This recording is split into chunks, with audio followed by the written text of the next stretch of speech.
This is happiness, to be everything at once. Be unblinded, be unlearned, be unbridled and unburned.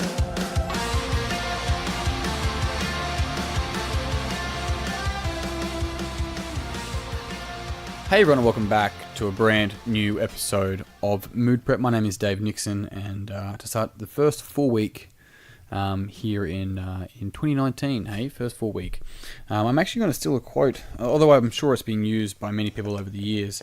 I saw it shared by Matthew Hussey on Instagram, the Matthew Hussey, who's a relationship dating coach. Especially, I think he specializes in helping females get the man of their dreams. Something along those lines. I'm sure he probably communicates it better.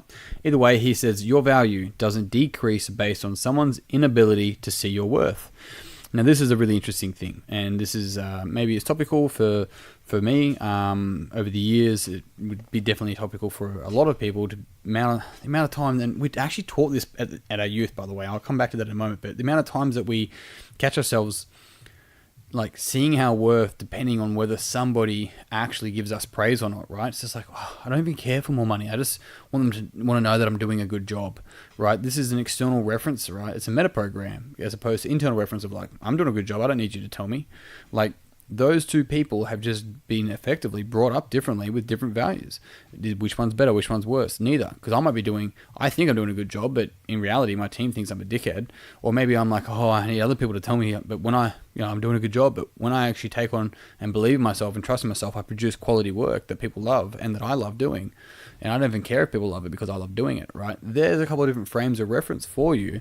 So neither one's wrong nor right. It's just a frame of reference, a filter that we use to understand reality. And so often growing up, well, for everyone growing up, we often have to get guidance of usually our caretakers and the people around us at school, and teachers are also caretakers, and seeing, am I doing good? Am I being okay? I mean, dogs do it, and I've got a puppy at the moment, so it's like seeing that. It's like when he does something good, I'm like, good boy, and go over the top with it. I'm like, he did a poo outside, what a good boy, right? But he's trying to gauge off me, is he doing good or not so much, right? Now, as children, we can kind of do the same thing. And if our parents don't teach us to just learn how to trust ourselves, we actually stop making this deeper connection with our inner self. And we start always looking for these external referencing, which is fine. But if that's all we're doing, we don't even realize we're doing it. It's like, well, we can't back ourselves. We won't leave a relationship because maybe this is all I'm worth, right?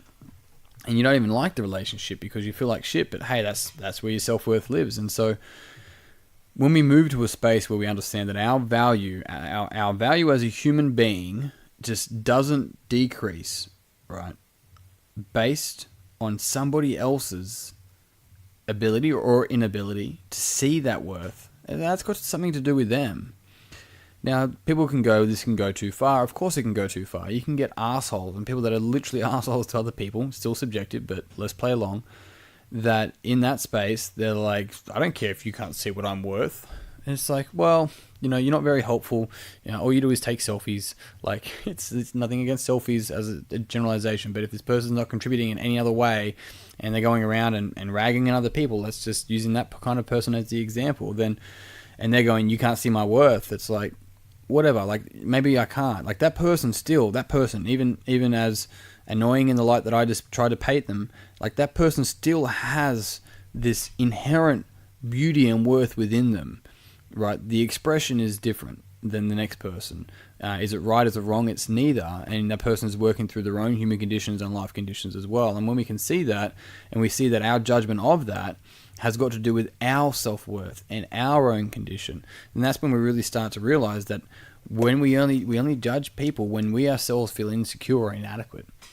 And so, well, when we're questioned about our worth, that's really interesting because that often is a shadow. And if you think about a shadow, the shadow is the darker parts of our personality we try to reject. It's like, no, I don't judge myself, or I don't think poorly of people. The guy's just an asshole. And you're in that space. It's like, okay, yep. So are you saying that if you did those things, then you'd be an asshole? Absolutely. It's like, where in your life do you do those things? Oh, I don't do those things. It's like, then how do you know that if you do those things, you're an asshole?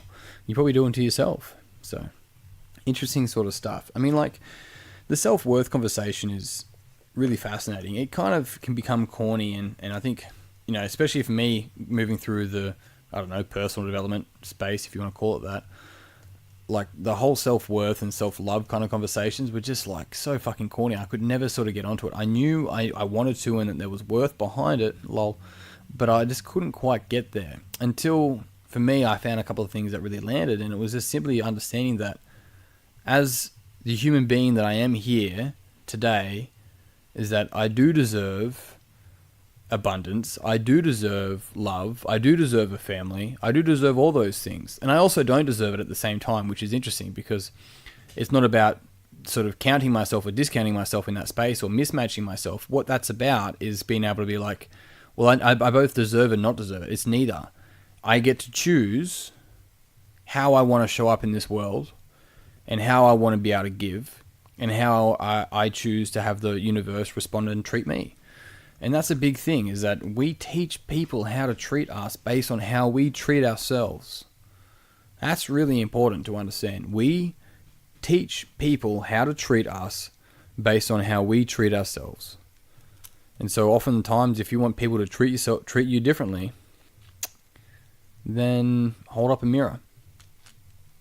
It's interesting because the whole idea, right, of improving or increasing, demanding respect. Let's go with that. Demanding respect. It's like, okay, well, what part of you needs that person's respect? Because if you don't feel respected, then what part of you needs their respect? We often need other people's respect when we don't respect ourselves in a certain manner. Now, that might not be a global term for all of ourselves, but really looking at it, it's like, if I don't have my own self-respect, then you should respect me. It's like, if you have self-respect, then you don't give a fuck if someone respects you or not, because it's got something to do with them. It's totally to do with them. And once again, that's that person moving through their own human conditions and so on and so forth. There's people in my life that I don't really necessarily respect, or maybe I have a base level of respect for them. That's fine. And I wish them well, but I don't need them to show up in my life again. People are like, that's so harsh. That's so rude. How can you do that? It's like, I don't wish them unwell. Like, let them do and be what they want to do and be. I just don't need to choose to actually think about that person again. And in doing so, like, that's maybe the best thing for them. Who knows? Is it the best thing for me? And that's the kind of question we've got to be looking at. It's like, well, you can't just ignore people. You've got to be kind to people. It's like, sometimes not talking to someone is being kind to them, right? If the dog's playing up, here's the dog reference again. If the dog's playing up, don't give it attention. Like, it's just going to keep doing it. There's a whole thing about fake fucking kindness that we need to realize, is that fake kindness, it's really not kind. You're actually like enabling shitty behavior. And when people are doing that to you, it's the same thing. And that's something to sit and think about for a little while, because, sometimes being honest from where you stand, speaking your truth, not the truth, your truth. And if it's a little bit harsh, not delivered always harsh, but it's firm, then sometimes that is kindness. I mean, I'd say for just about every single person, they'll have moments in their life where they're like, yeah, that fucking hit me hard. Hey, I needed that. Like, that was rough, but thank you. But if you try to be kind and speak around it, that person wouldn't be able to have that lesson. Which doesn't mean that you're karma and you should be delivering every day, but you get my point, hopefully. Either way, team, that's it. I'm out. Thank you very much for tuning in today. If you found this podcast beneficial, then it would mean the world to me if you would pass it on with someone else that you think would also find it beneficial. If you share it on Instagram, make sure you tag me at DDNix so I can thank you for that.